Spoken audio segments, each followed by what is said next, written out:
Imagine standing at your own father's $2 million gala, listening to him joke that you're good for nothing while his guests laugh along. Now imagine telling that same room you secretly control 31% of the company that paid for their champagne. That was the night I stopped being his useless daughter and became the woman who could fire him. The grand ballroom of the Fairmont Regency in Manhattan looked like a campaign ad come to life. Gold chandeliers, floor-to-ceiling windows, a live jazz trio, and 500 of the most powerful people on the East Coast packed shoulder to shoulder.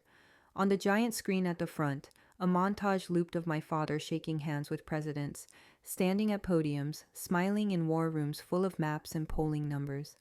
The words, Charles Hart, Architect of a Generation, flashed in white letters over his face. I stood near the back with a drink I wasn't really drinking, watching the mythology play on repeat. My name is Olivia Hart. I'm 36, and in this family I'm not the brilliant strategist or the successful daughter. I'm the difficult one.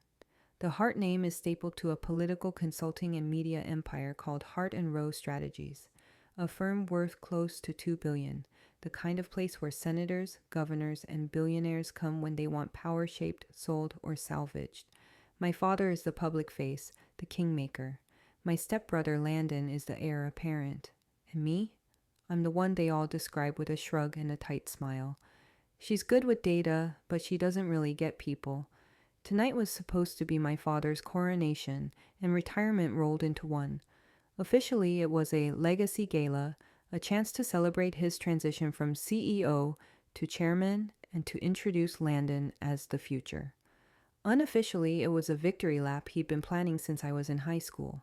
Senators and donors clustered around him in little solar systems of ego, laughing too loudly at his jokes, clapping a little too hard during video tributes.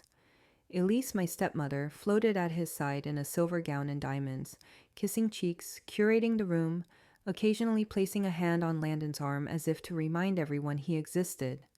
I arrived 20 minutes into the cocktail hour, on purpose. Early enough to be polite, late enough to avoid the receiving line where I'd be hugged for the cameras and ignored 5 minutes later.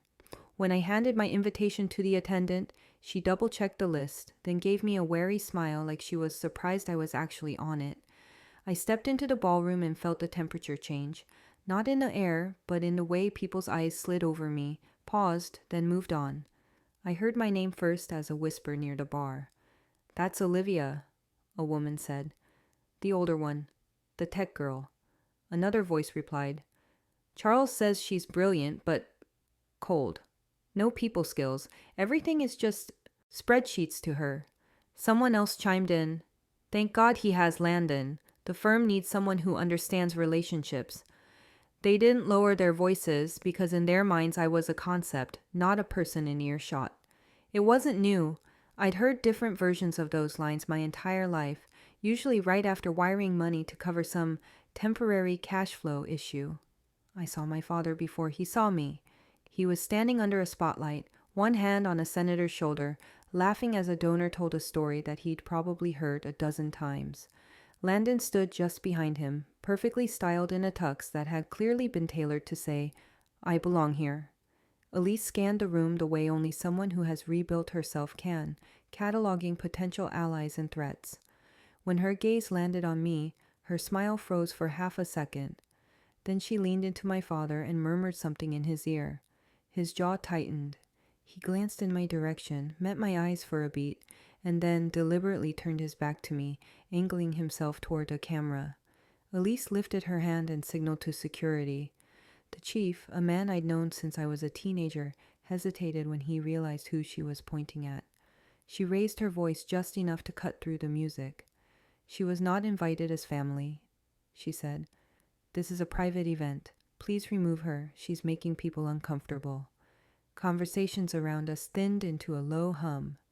On the big screen behind my father, the montage had just landed on a younger version of him accepting an ethics award. The timing would have been funny if it hadn't been my life collapsing in slow motion. The security chief approached me with the expression of a man who wanted to be anywhere else.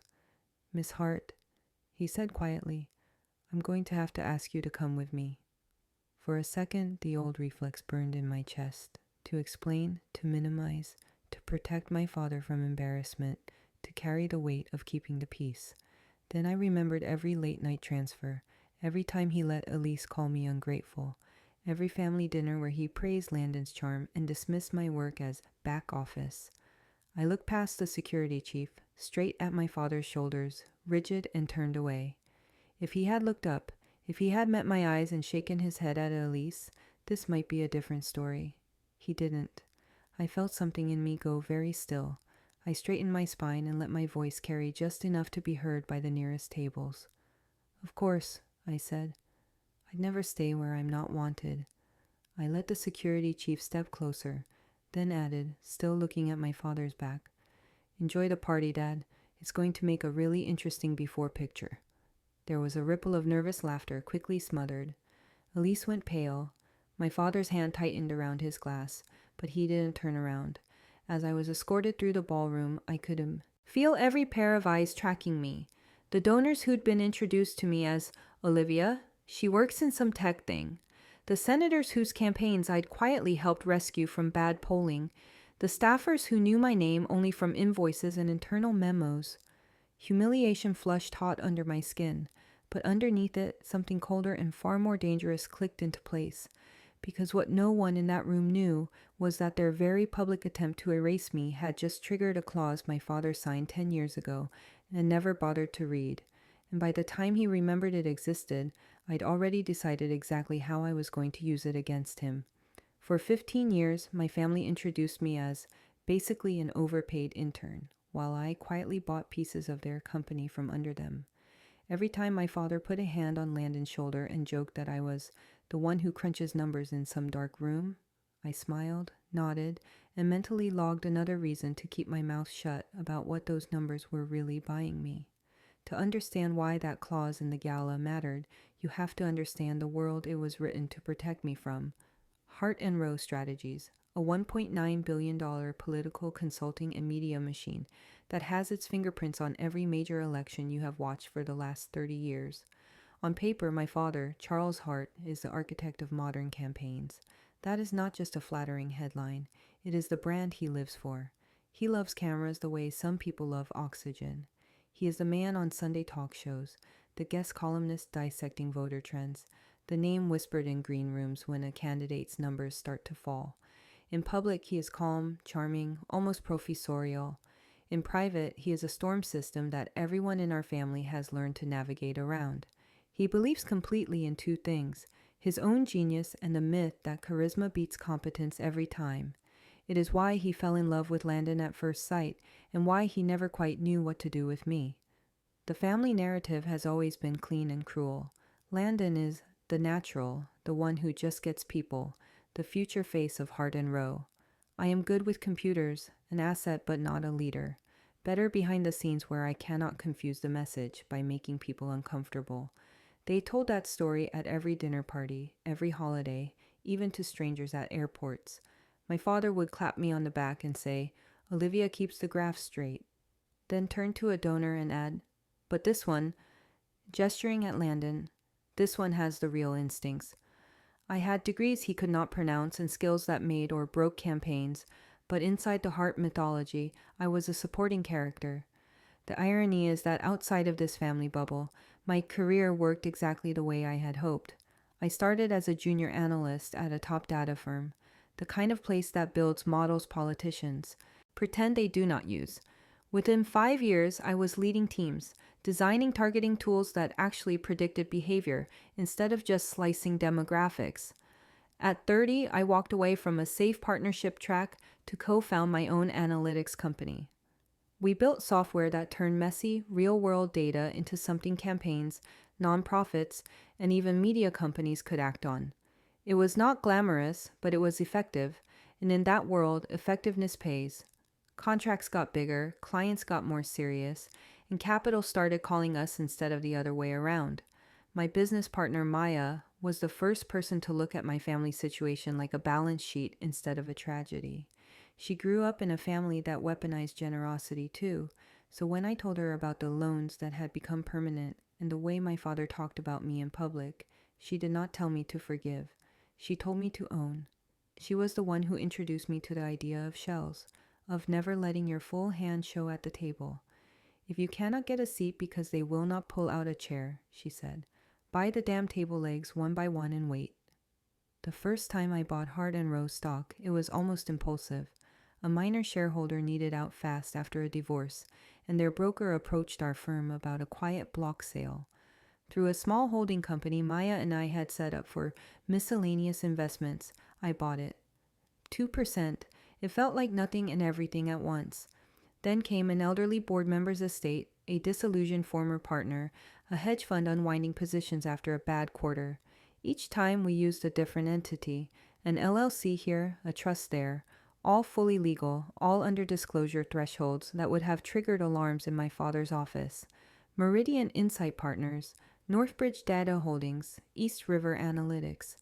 On paper, they had nothing to do with each other.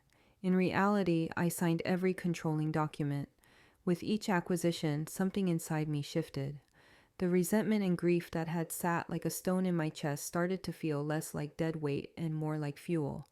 If my father would never see me as leadership material, fine. If Landon was forever the golden boy, no matter how many times he torched investor money, fine. I stopped trying to change the story in their heads and started changing the numbers on their cap table. Every holiday where I listened to another joke about my little tech company, every gala where someone called me intense or cold, I reminded myself that I did not need them to respect me for my work. I needed them not to notice where my money was going. By the time I walked into that legacy gala at the Fairmont Regency, the one where they had security escort me out like a gatecrasher, the structure was complete. Through 6 separate entities, each holding just under 5%, I had quietly accumulated 29% of Hart and Rowe strategies. Nearly a third of the empire my father believed he controlled outright was, in reality, mine. And the man who thought I was just an overpaid intern had no idea he had been sharing the stage with his largest hidden shareholder. Before I ever owned a single share of Hart and Rowe, I owned the debt that kept their fantasy life intact. Long before the shell companies, long before the 29% stake my father never saw coming, I was just a 22-year-old with a fresh degree, a starting salary, and a father who could turn his temporary cash flow issues into my moral obligation with a single phone call. The first time he asked for money, it didn't even sound like asking. He called it a bridge, a small gap between payables and receivables, the kind of thing families handle internally. He said it while flipping through briefing papers, barely looking at me as if it were a foregone conclusion that I would say yes. I still remember the language he used that first time. We've had a billing delay on a couple of big accounts, he said. I need to cover staff payroll for 2 weeks so no one panics. You're doing well, right?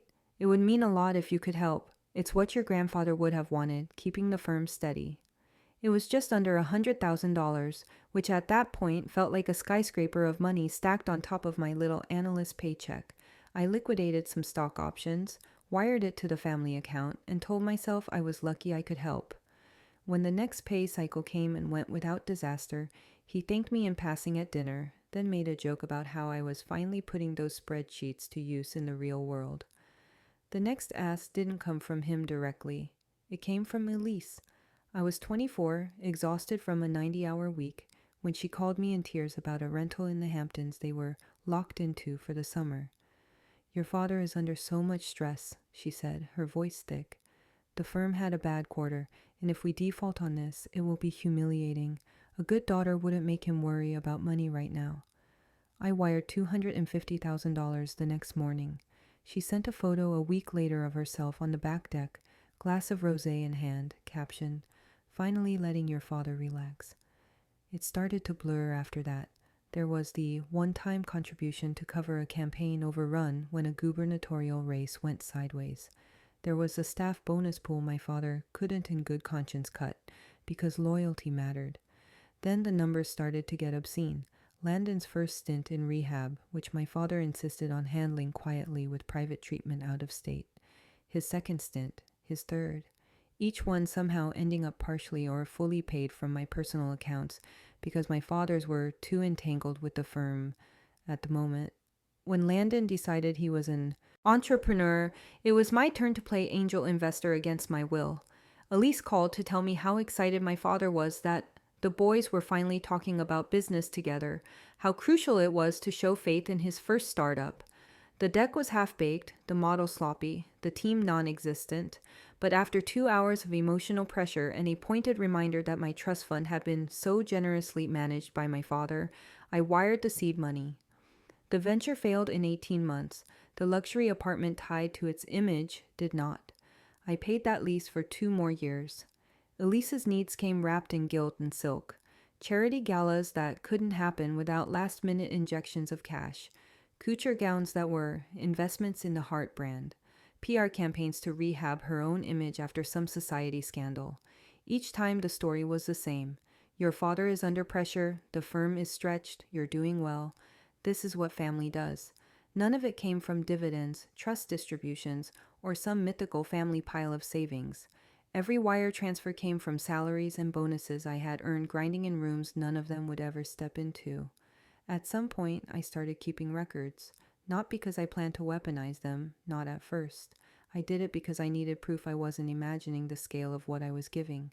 Every email Elise sent with urgent in the subject line. Every text from my father with some version of I'll make it right. Every wire confirmation with my name on the sending side and some heart-related entity on the receiving side went into a folder. The spreadsheet grew, line by line, while my father stood on stages joking about my numbers job and how I never quite understood real-world relationships. At dinners, he would toast to smart investments and strategic risk-taking, while gesturing around at the houses and cars and vacations I had quietly funded, as if discipline and compounding had built them instead of my exhaustion. The turning point wasn't one dramatic moment. It was a sentence that landed wrong and stayed. We were at a small family gathering when my father, in the middle of bragging about Landon's instincts, turned to me and said, "You're lucky we've been able to give you this life, Olivia. Not everyone gets this kind of support." He said it without irony, in front of people who had no idea their wine glasses and catered meals had been paid for out of my account. Something in me broke and rearranged itself. This wasn't just ingratitude. This was theft dressed up as generosity. This was abuse with better tableware. So I did what I always do when my emotions outgrow my ability to contain them. I opened a spreadsheet. I added every transfer, every bailout, every gift that had been reverse engineered into an obligation. By the time the invitation for the Legacy Gala arrived, the total stared back at me in stark black. Numbers. Over 15 years, I had personally funded $14.6 million of their life. $14.6 million they took while mocking the work that earned it, without knowing that the very last transfer I agreed to make for them would also be the last one I ever made, and the one that changed everything. The funniest part is that he signed his own downfall in a rush between golf and a donor dinner. 10 years before that gala, before the shell companies and the 29% stake, Hart and Rowe nearly went under because my father believed his own myth, one time too many. He decided the firm was ready for a massive international expansion, bet big on a partnership overseas, and then watched the market change faster than his ego could pivot. Within 6 months, the deal was bleeding cash.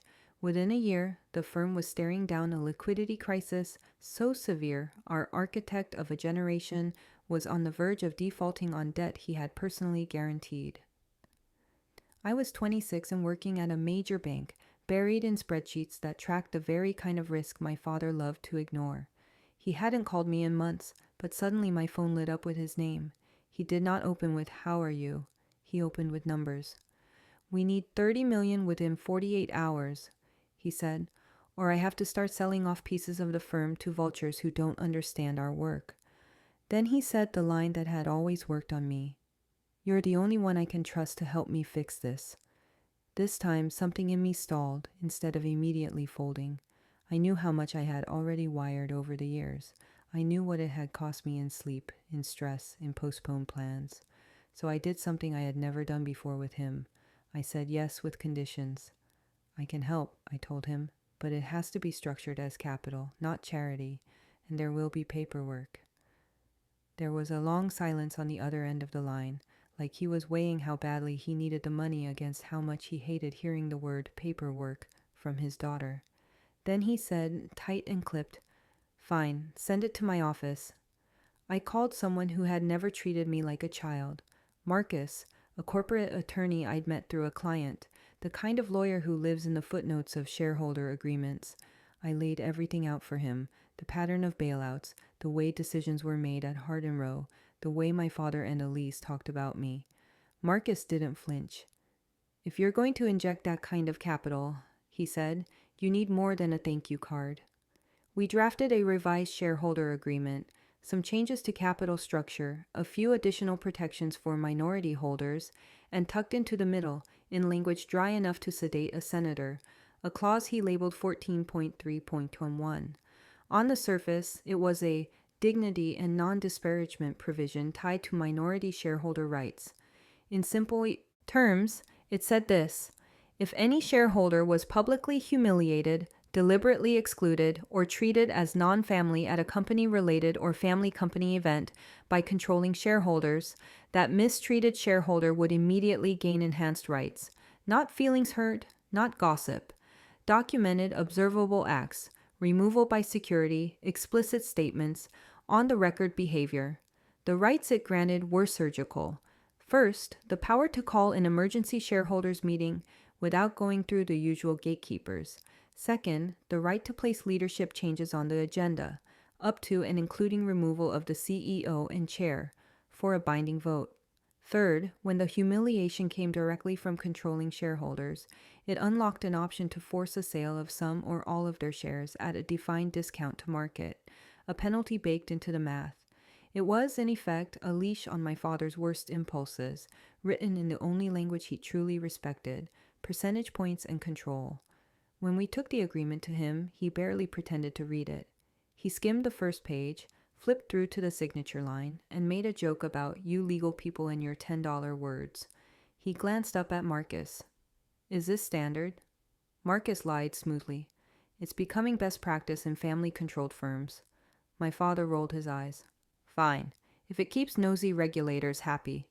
He scrawled his name at the bottom, checked his watch, and said he was late for a tea time with a senator who actually needed his help. $30 million hit the firm's accounts within 2 days. No one at Hart and Row ever mentioned the clause again. I walked out of that meeting with a strange mix twisting in my chest. Part of me still wanted him to turn around and say he was proud of me for thinking like an owner, for understanding the stakes. Another part, the part that had wired millions while being called cold and ungrateful, felt something like relief. For the first time, there was a line he could not cross without consequences. I was still his daughter, still the one who showed up when the numbers went red. But I was no longer entirely unprotected. There was a paragraph now, buried deep in legalese, that saw me even if he refused to. 10 years later, standing in that ballroom at the Fairmont Regency, with a security chief reaching for my elbow and my stepmother loudly declaring I was not invited as family. That paragraph came roaring back to life in my mind. The cameras, the guest list, the recorded orders to have me removed, every piece lined up like a checklist Marcus had written just for this moment. When security touched my arm, Clause 14.3.1 lit up in my memory like a flare, and for the first time in my life, I wasn't afraid of what they could take from me. I was curious what I could now take from them. At 11:58 p.m., I was still the invisible daughter they thought they owned. By 12:01 a.m., every card they carried started failing. When the ballroom doors at the Fairmont Regency closed behind me, the cold hit harder than I expected, but it was nothing compared to the cold settling in my chest. I slid into the back of a taxi, the driver asking, "Home?" Like it was a simple question. I gave him my address, stared out the window, and replayed the scene on a loop. Elise's voice ordering security to remove me, my father's back turned, the polite horror on 100 faces that had never once wondered where the money for these parties came from. Humiliation burned up my throat, but underneath it something else was forming. Precision. Clause 14.3.1 wasn't just a line in a contract anymore. It was a loaded weapon I'd watched my father hand me years ago. By the time I reached my apartment, the hurt had hardened into focus. I kicked off my heels, walked straight past the mirror, and went to the bookshelf where I kept a binder. A plain black 3-ring binder labeled, in my handwriting, Family, Transfers, and Support. I set it beside my laptop on the dining table, logged into my secure drive, and opened the spreadsheet I'd been updating for 15 years. row after row of dates, amounts, descriptions, Hamptons, rehab, startup seed, charity gala, staff bonuses, each one a piece of my life siphoned off to maintain an image that had just had me escorted out by security like an uninvited stranger. I took a breath that felt like it scraped my lungs raw and picked up my phone. The first call was to Marcus. He answered on the second ring, sounding more awake than any lawyer should at midnight. "Tell me you're calling because something finally broke," he said. I told him in clipped, careful sentences exactly what had happened at the gala, the guest list, the cameras, the recorded announcement that I was not invited as family, security physically walking me out. I could hear him typing as I talked. When I finished, there was a small, satisfied pause. "It's textbook," he said. "Public humiliation, deliberate exclusion at a family company event, recorded with witnesses. Clause 14 3.1 is fully triggered. You're covered." The knot in my stomach loosened a fraction. This wasn't just my feelings being hurt. This was evidence. The second call was colder. I dialed my private banker, Sandra, on her secure line. "I need to freeze all outgoing transfers to family-related accounts," I said.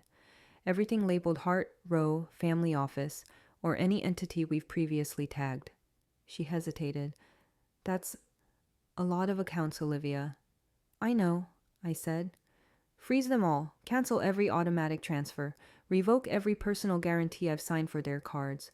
Mortgages, leases, anything. Effective at midnight, no exceptions." I could hear her professional training wrestling with her curiosity. "Are you sure?" she asked. For 15 years I had been anything but. Tonight I was. "I'm done funding people who throw me out of rooms my money paid for." After a moment, she said softly, "Understood. I'll start the process now." The third contact wasn't a call. It was an encrypted message to Maya. I sent a simple line. "We're done being passive. Hart and Rowe goes active now." Within seconds, the typing dots appeared. "Finally," she replied. "I'll have our team ready. When do you want to move?" "As soon as the dust from tonight hits their accounts," I wrote back. "I want them to feel what it's like when leverage runs the other way." She sent a thumbs up in the form of actual words. "Consider it done." Because we both knew better than to leave emoji in systems we expected to be subpoenaed someday. Just before midnight, my apartment became mission control. Screens glowed with banking interfaces and ownership dashboards. On one monitor, Sandra's team began shutting down standing orders, the Hampton mortgage payment, Landon's luxury apartment auto draft, the family office expense account top-ups, the monthly charity transfers that were really Elise's event budgets. On another, my guarantees disappeared line by line as we terminated them on everything from black cards to jet leases. My signature had once been the invisible safety net under their excess. Now it was a knife cutting every rope. And while I clicked through digital forms, the consequences began to ripple out in real time. Somewhere across town, in a private lounge where Elise liked to end her evenings, a waiter ran her black card for another bottle of champagne and frowned when the machine spat back, declined. She would smooth it over, of course, insist it was a bank glitch, demand that someone call the manager. A few blocks away, Landon would lean on a bar, signing for a 5-figure tab with the lazy confidence of someone who has never seen a statement in his life, only to have the server return with an apologetic look and a second machine, then a third, before suggesting he try a different method of payment. In the family office, a junior accountant who stayed late too often would refresh a dashboard and watch as account after account flipped from green to yellow to an angry, pulsing red. None of them would think of me at first. They would assume a system error, a bank issue, a temporary hiccup. When the last guarantee was revoked, I sat back in my chair and finally let myself feel everything at once. Terror, because I knew there was no going back from this. Grief, because this was me admitting my family would rather bleed me dry than see me as a human being. Relief, deep and dizzying, because for the first time since I started earning real money, I had chosen myself over their comfort. My phone buzzed on the table with a new email notification. It was from Sandra. I opened it and read it twice, my hands oddly steady. "All requested transfers have been halted. All guarantees have been removed. As of midnight, Olivia, they can't spend a stitch. Cent of your money." And tomorrow, they're going to realize just how much of their life was funded by you. By Saturday morning, my phone had become a museum of every way a family can say, "We love you," when they mean, "We need your money." I woke up to light cutting through the blinds and a headache that felt like I'd swallowed concrete. For a second, I didn't remember why my chest felt both hollow and tight. Then I rolled over, tapped my phone awake, and the screen lit up with more red badges than I'd ever seen in my life. 73 missed calls, 40 plus voicemails, dozens of texts stacked on top of each other from the same 3 names I'd been funding for 15 years. Somewhere between midnight and dawn, the Hart family had finally met life without my automatic transfers, and they did not like what they found. My father's messages were at the top, time-stamped every 20 or 30 minutes like he was pacing with his thumb on redial. The first voicemail sounded almost amused. "Olivia, there seems to be some sort of banking glitch. The Hampton payment bounced, and Elise's card was declined. Call me so we can straighten this out." The next had less charm. "This is ridiculous. Whatever adjustments you're making with your accounts are causing embarrassing problems. You know how optics matter. Fix it." By the fourth, the veneer was gone. "I did not raise you to sabotage your own family. You will reinstate those transfers today. This is not negotiable." The entitlement was so baked into his tone that if you didn't know the numbers, you'd swear he was the one who'd been supporting me. Elise's texts were a masterclass in rage and victimhood blended into one long hysterical scroll. "What did you do?" The manager at Burdorf looked at me like a thief. "You are humiliating your father in front of people who matter." Then the knife twist cloaked in emotional blackmail. "After everything we've done for you, this is how you repay us?" She sent a photo of a declined receipt, as if that was proof of my cruelty instead of proof of how deep their denial ran. At 3 a.m, she'd left a voicemail, her voice thick with either tears or wine. "You're breaking your father's heart. He's not a young man. If he has a stroke over this, it will be on you." Landon skipped straight past guilt to threats. His first message, "What the hell, Olivia?" His second, "Dad says you're throwing a tantrum. Turn the money back on or you're dead to us." Then, "You just killed your inheritance. You'll regret this when he rewrites the will." The irony of a man who had lived on my money warning me I'd lose his made me laugh out loud in my kitchen, coffee halfway to my lips. The last text from him that night was just a string of insults. Selfish, crazy, frigid, ungrateful. Not one word about the years I'd kept him out of bankruptcy court. Buried. Under all of that was a single email from the family office accountant, the one person in that orbit who had ever looked me in the eye. "Miss Hart," it read, "as of this morning, the family operating account has approximately $2,300 in available cash. Several scheduled payments have failed. Mr. Hart has instructed me to request immediate restoration of prior transfer patterns. $2,300. Without my monthly injections, the dynasty that bragged about its generational wealth had less liquid cash than some of my junior analysts. The numbers didn't lie, even if my father did. I didn't respond to any of them. Instead, I forwarded the entire mess, voicemails transcribed, screenshots of texts, the accountant's email to Marcus and to Maya with a simple subject line, documentation. While my family spun this as a glitch, I was building a record. On a separate screen, I watched as a small mention of short-term liquidity pressures at Hart & Rowe popped up in one of the financial news alerts I subscribed to.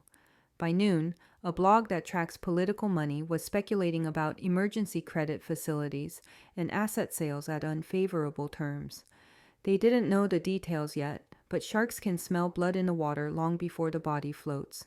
Guilt came in waves because that's what happens when you're raised to believe your purpose is cushioning other people's bad decisions. There was a moment around lunchtime when I almost picked up the phone. I imagined my father clutching his chest, Elise crying on some expensive couch, Landon yelling about how unfair it all was. Then I opened the binder. I let my eyes move down the ledger. The Hamptons, the rehabs, the emergency campaign overrun, the yacht-level vacations disguised as client retreats, the 15 years of "we'll make it right someday." That never materializes anything but more demands.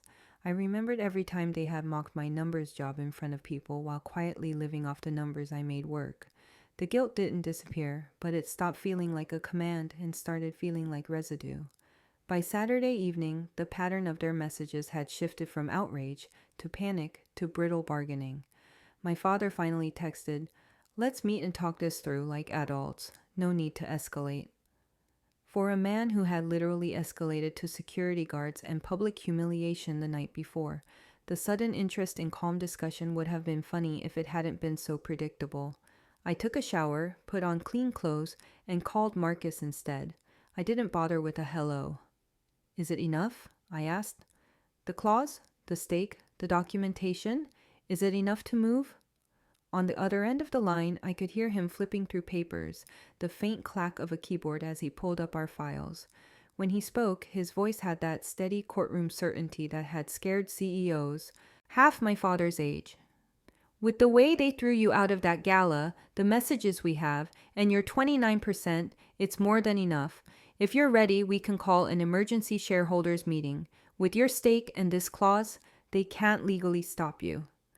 3 days after they had security escort me out of a ballroom, I walked into their headquarters with a legal right to sit at the head of the table. Hart and Rose Tower has always looked like a glass exclamation point stabbing the Manhattan skyline, all reflective surfaces and sharp angles, built to impress people looking up from the sidewalk. I had spent most of my life entering that building like a visiting relative, smiling at receptionists who knew my last name but not what I actually did. That morning was different. I stepped through the revolving doors with Marcus on one side, Maya on the other, and 2 associates carrying slim briefcases that held more leverage than any bouquet my father had ever sent. The marble lobby went quieter than usual, voices dipping as staff registered who I was with and the fact that I was walking toward the private elevator without anyone stopping me. A receptionist I recognized from childhood birthday visits looked from me to Marcus's distinctive face and back again, her eyes widening as if she were suddenly understanding headlines that hadn't been written yet. The emergency shareholders meeting existed because Clause 14.3.1 said it did. Marcus's notice had gone out 48 hours earlier, citing my 29% stake and the dignity provision my father had signed while distracted by his own crisis a decade ago. There was no polite option for my father to decline, no scheduling excuse, no way to bury it in committee. The rules he'd ignored now dragged him to his own conference room on the 62nd floor. On the way up, Marcus briefed me on the pre-meeting spin. "He's been telling people you're unstable," he said, scrolling through forwarded emails, "that you're having some kind of breakdown and trying to sabotage the firm out of resentment." The words landed exactly where they were meant to, not in my self-worth, which had finally detached from his version of me, but in my resolve. If he was going to paint me as irrational, I would make sure every move I made was mathematically precise. The main boardroom was already packed when we walked in. Dark wood, floor-to-ceiling glass, the skyline spread out like a backdrop behind my father's chair at the head of the table. Board members lined one side, minority shareholders and senior partners the other. A handful of key clients had been invited for transparency, which really meant my father wanted friendly witnesses. Outside the glass walls, through the frosted strip, I could see the silhouettes of a few journalists lingering in the hallway, their presence a sharp reminder that nothing about today would stay inside this room. My father sat in his usual spot, flanked by Elise and Landon like bookends from a life I no longer belonged to. He looked tired in a way I had never seen before, less invincible, more cornered. But when he saw the lawyers behind me, his spine straightened and his face rearranged itself into righteous indignation. He insisted on speaking first. Of course he did. "I called this meeting under protest," he announced as if he'd had any choice, "because my daughter has chosen to weaponize a technical clause and her minor stake in this company to pursue a personal vendetta." He launched into a long rehearsed monologue about family loyalty and sacrifice, about how he had given Olivia every opportunity, about how painful it was to see a child try to burn down what generations had built.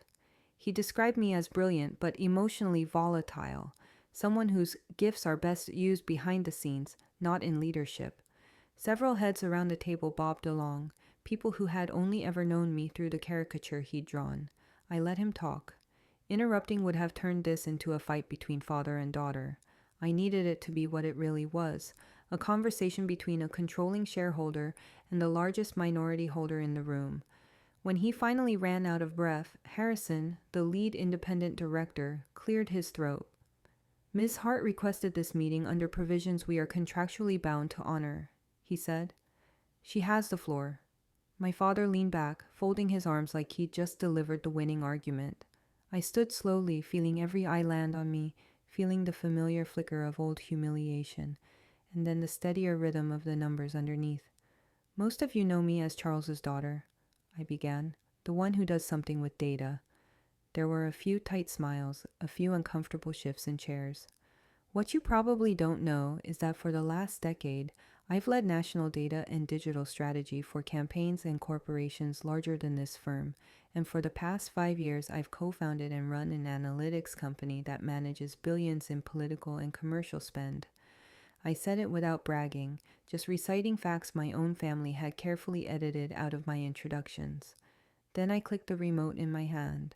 The lights dimmed slightly, and the screen at the end of the room lit up with a simple cap table, graphic, percentages, names, colors, Hart and Rowe strategies, ownership structure. The usual suspects appeared first. Charles Hart's controlling stake, institutional investors, a smattering of family holdings and funds, and then, highlighted in a single solid block, the aggregate stake held by 6 entities that every securities attorney in the room recognized by name: Meridian Insight Partners, Northbridge Data Holdings, East River Analytics, 3 more.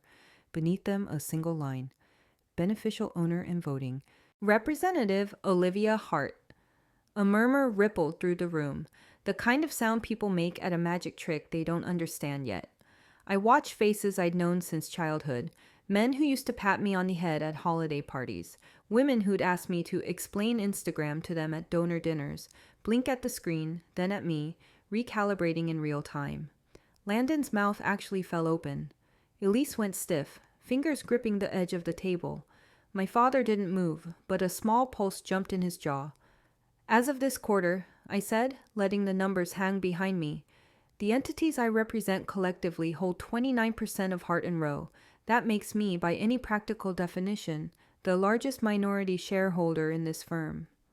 The room had gone very quiet, the earlier nods at my father's speech evaporating into a waiting tension. I moved to the next slide, a table that looked a lot like my ledger, cleaned up for professional consumption. Dates, amounts, descriptions. Before we discuss my alleged sabotage, I said, feeling that old hurt line up perfectly with my new clarity, we should probably talk about the $14.6 million I personally paid to keep this place afloat while you called me useless. I clicked once more, and every bailout they'd ever begged from me flashed onto the screen in black and white as I pulled the binder of receipts from my bag and laid it gently on the table. They thought this meeting would be my trial. I turned it into their audit. I let the silence stretch after the ownership slide and the 14.6 million figure hit the screen. Then I opened the black binder like I was starting a class instead of a confrontation. We're going to walk through 15 years, I said, my voice calmer than my pulse. Page 1, the first temporary payroll bridge. Dates, amounts, wire IDs. Page 2, the Hamptons house. Page 3, campaign overruns that mysteriously never hit the firm's official P&L. Each transfer was cross-referenced on the screen behind me with the receiving account and a simple label: staff, property, retreat, family office.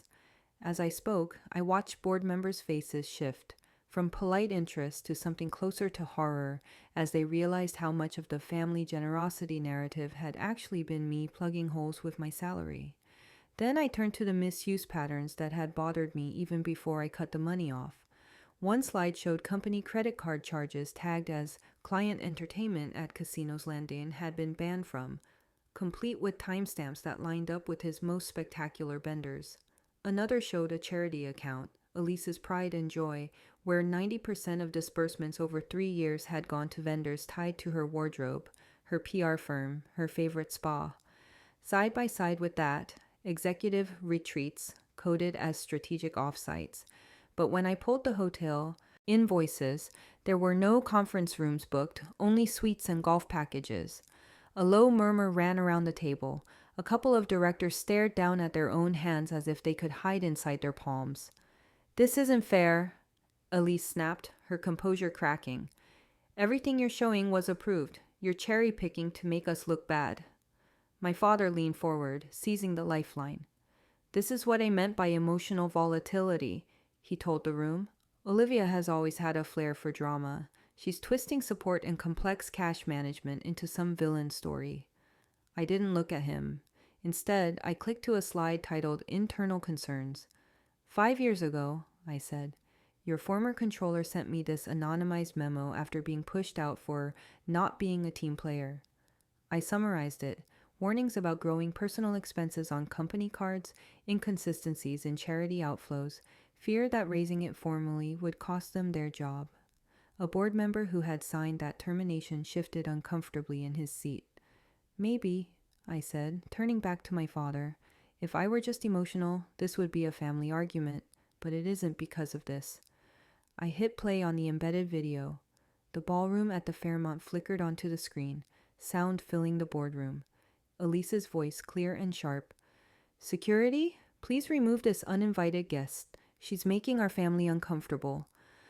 And my father in the background, turning his back as I was escorted out. No one spoke while it played. When it ended, I nodded to Marcus. He stood, opened a thin folder, and read Clause 14.3.1 aloud in plain English. Any shareholder publicly humiliated or deliberately excluded from family company events by controlling shareholders had the right to call an emergency meeting, propose leadership changes, and, if necessary, enforce penalties on those same controlling shareholders. Humiliation plus exclusion plus her shareholder status, he finished, equals exactly what we're doing here today. This isn't a tantrum, it's enforcement. Inside, my hands were shaking so hard I was glad they were braced on the table, but on the outside I kept my voice level. For once I wasn't begging to be believed. The contracts and numbers spoke louder than I ever could. I took a breath, let my eyes sweep the room. The independents, the clients, even the employees standing along the walls who had seen their budgets cut while my family vacationed on company funds. You wanted to make tonight about my alleged sabotage, I said quietly. I'm making it about stewardship. Then I straightened, feeling the last piece of fear burn off. Under Clause 14.3.1, and as the beneficial owner of 29% of this firm, I placed the following motion on the table. I move to remove Charles Hart as CEO and chair of Hart & Rowe Strategies, effective immediately for breach of fiduciary duty. Yingfu. Took my father 38 years to build his public image and exactly 12 minutes of voting to dismantle it. After I placed the motion to remove him as CEO and chair, the boardroom felt like it had lost air pressure. No one moved at first. Even the city outside the glass looked frozen. Then Harrison cleared his throat, steady and formal, and said, I second the motion. That single sentence broke the spell. My father's head snapped toward him, eyes wide, as if betrayal from an independent director hurt more than anything I had just laid out. Procedure took over.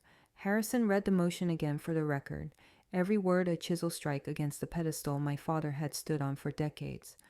Motion to remove Charles Hart as Chief Executive Officer and Chair of Hart & Rowe Strategies, effective immediately, for breach of fiduciary duty and failure to uphold minority shareholder protections.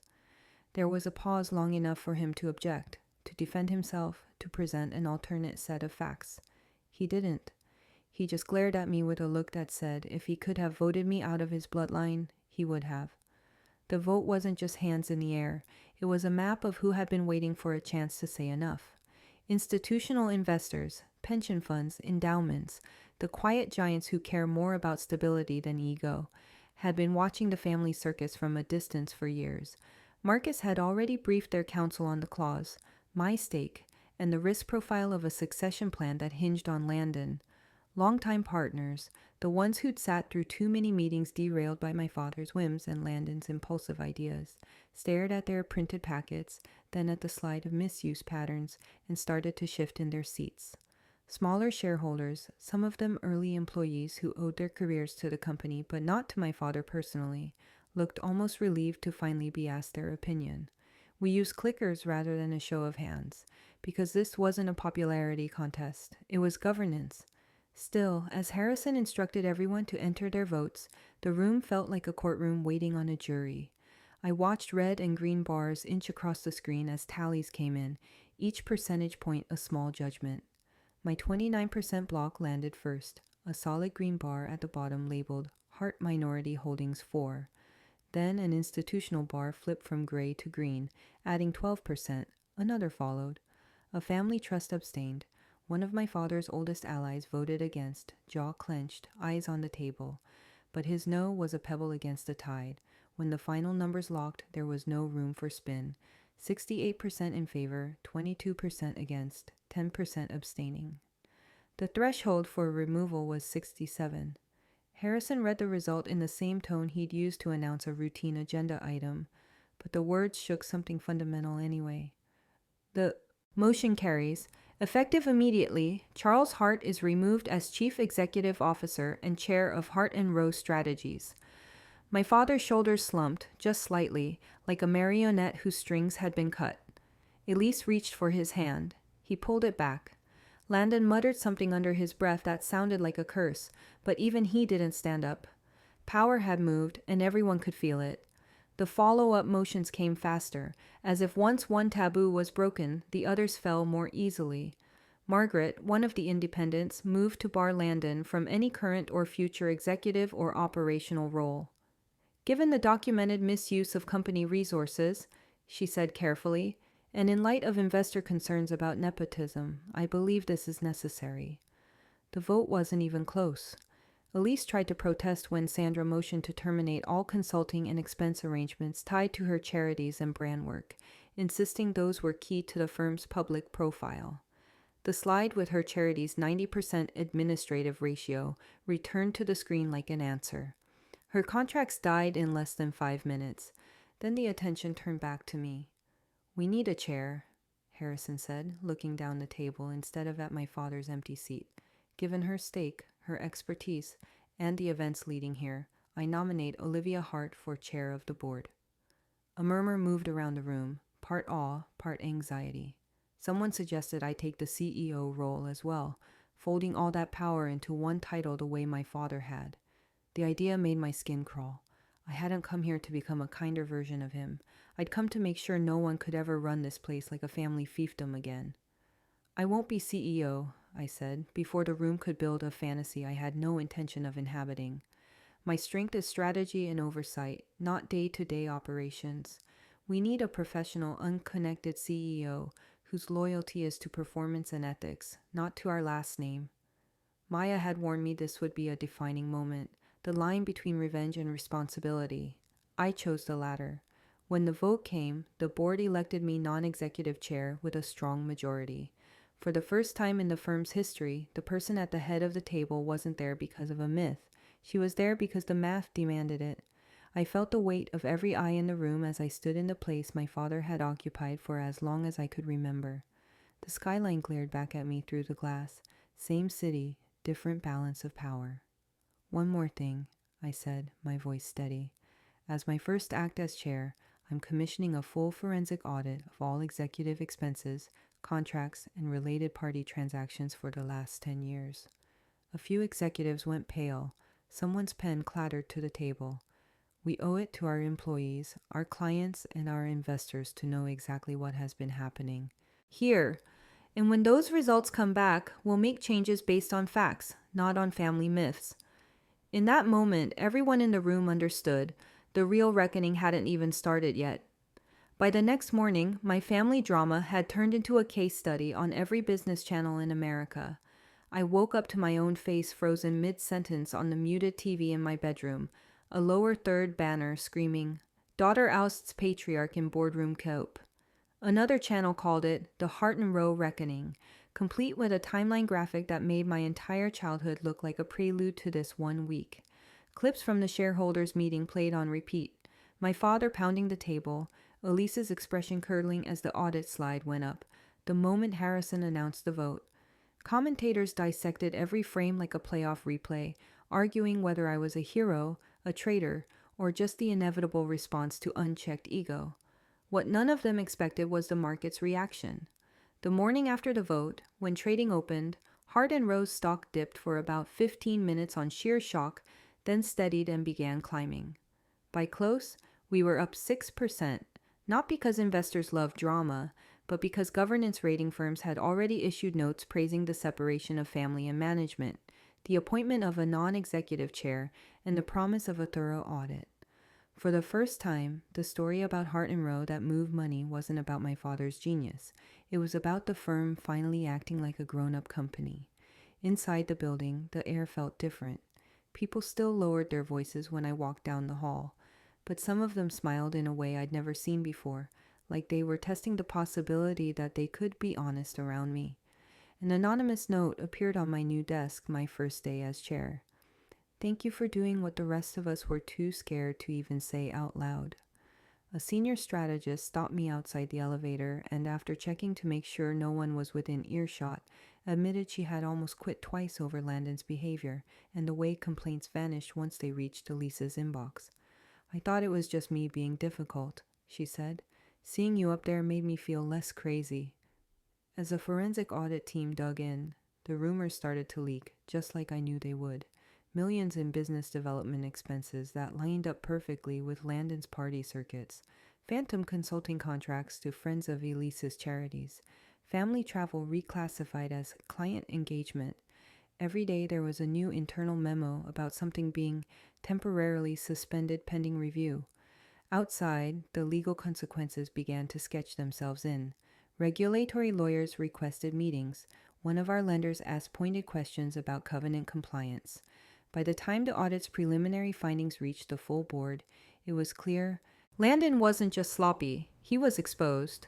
There were whispers of potential civil suits and, depending on how much intent could be proven, worse. Elisa's prized charity seats evaporated almost overnight as other boards scrambled to distance themselves from the word self-dealing. While the world feasted on the scandal, my days filled up with the unglamorous work of rebuilding. We implemented an ethics policy that actually had teeth, not just pretty language on the website. I pushed through a staff ownership program so that 15% of future profits would go to the people who actually made the campaigns happen, not just the people whose names were on the door. We rewrote reporting lines so complaints about harassment, fraud, or pressure could bypass any family member and land directly with an independent ombuds office. Every new control we added felt like a brick in a wall between the company's future and my family's old habits. Beyond our glass tower, validation came from places that had once pretended I didn't exist. Governance conferences that had never invited me while my father was on the keynote circuit suddenly wanted me to speak on family businesses and accountability. A serious journal reached out asking for my perspective on the Hart and Rowe reform, as an example of minority shareholders enforcing ethics from within. Op-ed writers who used to quote my father now quoted me on the dangers of building empires on unchecked charisma. The world, it seemed, was finally seeing the value I had been quietly building all along, while the people who shared my last name were watching the illusion they'd built on my shoulders crumble inch by inch. One night, after a 14-hour day of policy drafts and CEO candidate interviews, I came home, dropped my bag, and opened my laptop just to clear notifications before bed. At the top of my inbox was a new email from an address I knew by heart, my father's. 3 pages, no subject line beyond Olivia. The preview text read, I've had time to reflect and I'd like to meet, just the two of us, without lawyers or boards. We need to talk about what happened and how to move forward as a family. For a long time I just sat there, cursor blinking over the reply button, the old ache and the new boundaries crashing into each other in my chest, and I genuinely didn't know which part of me was going to win. The same people who once called me frigid and useless suddenly remembered I was such a bright girl, the moment they needed my forgiveness. Once the stock stabilized and the worst of the headlines shifted from meltdown to reform, the next wave hit, less public, more familiar. My inbox and voicemail started filling with a different kind of message, the kind that pretends nothing ever happened except for the hurt you caused them by finally saying no. My father's email arrived first, 3 dense pages of what looked, at a distance, like an apology. When I read it closely, it was mostly an autopsy of his own pain. He wrote about how stressful leadership had been, how betrayed he felt seeing me turn against him, how the board misunderstood his intentions. Buried halfway down was one sentence that started with, I'm sorry if you felt, the oldest non-apology in the book. before pivoting back to how hard this was on him. He ended by asking to meet just the two of us, no lawyers, no board, so we could talk like father and daughter, not combatants. Elise, of course, never contacted me directly. That would have required a level of humility she didn't possess. Instead, she sent messages through society friends, women who had once looked past me at galas and now suddenly remembered my name. One called to tell me how devastated Elise was, how she never meant for things to go this far, how she'd always bragged about my intelligence. Another forwarded a text from Elise that somehow ended up on my screen. Tell Olivia I'm willing to forgive her if she stops this public spectacle. The mental gymnastics of a woman who had ordered security to remove me from a room now positioning herself as the magnanimous one would have been funny if it hadn't been so familiar. Landon's messages came in hot, then belatedly soft. At first, he was pure venom. You ruined everything. You'll pay for this. Enjoy your little victory lap. When the audit findings became headlines and his legal risks stopped being hypothetical, the tone shifted. We're still family, he wrote. They're going after me hard. You know I'm not built for prison. Can you at least help with a lawyer? 2 days later. I was just jealous, okay? You've always been smarter. Is that what you want to hear? The desperation seeped through the screen. The part of me that remembered bailing him out of his first mess twitched. The part of me that had finally done the math stayed still. Then there were the relatives who had been invisible for a decade and now popped up like they'd always been in my corner. Second cousins I barely remembered sent long, breathy messages about how they'd always seen my potential, how they'd never agreed with how my father treated me, how they'd love to reconnect and maybe talk about a project they were working on. The timing was comically transparent. They had read the same headlines as everyone else and wanted to be photographed on the right side of the power shift. Among the noise, a handful of messages felt different, short, honest, with no ask attached. A great aunt wrote, I'm sorry I stayed quiet when I saw how they spoke to you. I'm proud of you. A cousin I hadn't seen since college simply said, if you ever want to talk about anything but this mess, I'm here. Those I bookmarked in my mind. The rest I mentally filed under opportunists. I realized pretty quickly that if I wasn't careful, the gravitational pull of old roles would drag me right back into being the fixer. So I did something extremely unheart. I asked for help. I found a therapist who specialized in financial abuse and family systems, and I sat on her couch while she gently dismantled the narrative I'd been raised on. You weren't a difficult daughter, she said. You were a convenient resource. We talked about how my reflex to answer every call, respond to every crisis, wire every rescue had been trained into me since my first paycheck. Setting boundaries now felt unnatural, not because it was wrong, but because it was new. With her help, I drafted my own rules. All communication about Hart and Row or any shared assets would go through counsel, not through my personal phone. There would be no personal money transfers, no guarantees, no temporary loans, no exceptions. If my father wanted a meeting, it would happen with lawyers present, in an office with fluorescent lighting, not over whiskey in a dark restaurant where he could rewrite history sentence by sentence.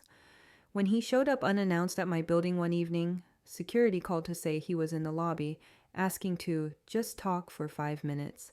I stuck to the script. Tell him I'm willing to schedule something through counsel, I said, voice shaking a little, but I'm not available for unscheduled personal meetings. Grief didn't vanish just because I had a better story about what happened. There was a version of family I had wanted for so long, a father who admitted he was wrong, a stepmother who saw me as more than a wallet, a brother who could be trusted. That saying no to the real people sometimes felt like killing off those imagined ones. But every time I hovered over the reply button to one of their messages, I felt that other life tugging at my sleeve, the one I was finally building that had nothing to do with their crises. So instead of answering, I closed my laptop, picked up the draft proposal for a Women in Data fellowship I'd been designing, and poured my attention into something that was entirely, unapologetically mine. For most of my life, my title in that family wasn't daughter, it was ATM. The day I shut down the machine was the first day I actually met myself. These days, my life is measured less in wire transfers and crises, and more in calendars and choices that actually feel like mine. I spend my mornings at the analytics company I built, in an office full of people who know me as their founder, not as someone's difficult daughter. We obsess over models and dashboards and ways to make systems fairer, smarter, less prone to the kind of quiet rot I watched inside my family's empire. Twice a week, I cross town to Hart and Rose Tower and put on my chair hat, not to micromanage, but to steer, reading audit updates, approving ethics policies, asking the questions no one was allowed to ask when my last name was the only qualification that mattered. In the middle of it all, I've been building something I never thought I'd have, a life that gives more than it takes. The foundation I started for women in data and finance just funded its third cohort of scholars, young women who remind me of myself before I learn to translate my worth into line items. When I hand them their letters, I don't tell them to be grateful. I tell them to be expensive in rooms that try to discount them. My social calendar, which used to be filled with events I attended to make the family look good, is now made up of dinners with people who don't care about my last name at all. Friends who ask how I am instead of what I can cover. Mentors who treat my boundaries as normal, not negotiable. Therapy stripped the shine off a lot of lies I had been living on. The biggest one was that my role was inevitable, that I was just wired to rescue, to explain away, to bankroll. My therapist called it what it was, a script I'd been handed as a kid and never told I could put down. The more we unpacked, the more I understood that their behavior said everything about them and nothing about my value. I didn't become worthy when I bought 29% of a company or when I forced a vote. I had always been worthy. The story just finally caught up. If I had to put what I've learned into a few truths, they'd sound like this. When people show you who they are, believe them the first time, not the 10th bailout. Money cannot buy respect from people committed to misunderstanding you. At best, it rents silence while they drain you. Boundaries are not revenge. They are how you stop participating in your own harm. Family is defined by behavior, not by matching surnames or shared photos at holidays. And love that requires you to erase yourself to keep it is not love. It's dependence dressed up for company. A few weeks ago, I went back to a place I hadn't seen since I was a teenager. The tiny park around the corner from my grandfather's first office. The one Hart and Row grew out of. Back then, I used to sit on that same splintered bench after school, waiting for my father to finish just one more call, rehearsing ways to impress him with whatever grade or project I'd just finished. This time, I sat there alone with a coffee, watching kids chase each other across the grass, and realized I didn't feel that familiar knot in my throat anymore. Whether my father ever approved of me or not, I was real. The board seat, the foundation, the headlines, those were effects, not causes. If you're still listening to this, there's a good chance you're the black sheep in your own story. The one who pays, fixes, absorbs, apologizes, smooths things over so everyone else can keep pretending nothing is wrong. Maybe you're the one they laugh at in public and lean on in private. Maybe you've been told that setting limits would make you selfish, ungrateful, dramatic. I'm here to tell you this. Your worth is not a group project, and it does not need a family vote. I want you to do something for yourself. In the comments, write the word worth if any part of this hit too close to home, or share one boundary you know you need to set but have been afraid to name. Not for me, for you, so you can see it in black and white the way I finally saw my ledger. And then ask yourself the question that changed everything for me. If their approval never came, if the ATM account was closed forever, what kind of life would you build for yourself anyway? And what is stopping you from starting that life today? If any part of this story felt a little too familiar, I want you to drop the word worth in the comments so you don't forget what you deserve after this video ends. Tell me below, are you the black sheep or the quiet ATM in your family, and what boundary are you promising yourself you'll set this year? If this gave you even 1% more courage to choose yourself, please like this video so it reaches someone who needs it tonight. Make sure you subscribe and turn on the bell so you don't miss the next story of someone refusing to stay small just to keep other people comfortable. And if you know one person stuck in a toxic, one-sided family, share this with them as a reminder. Their value isn't up for negotiation.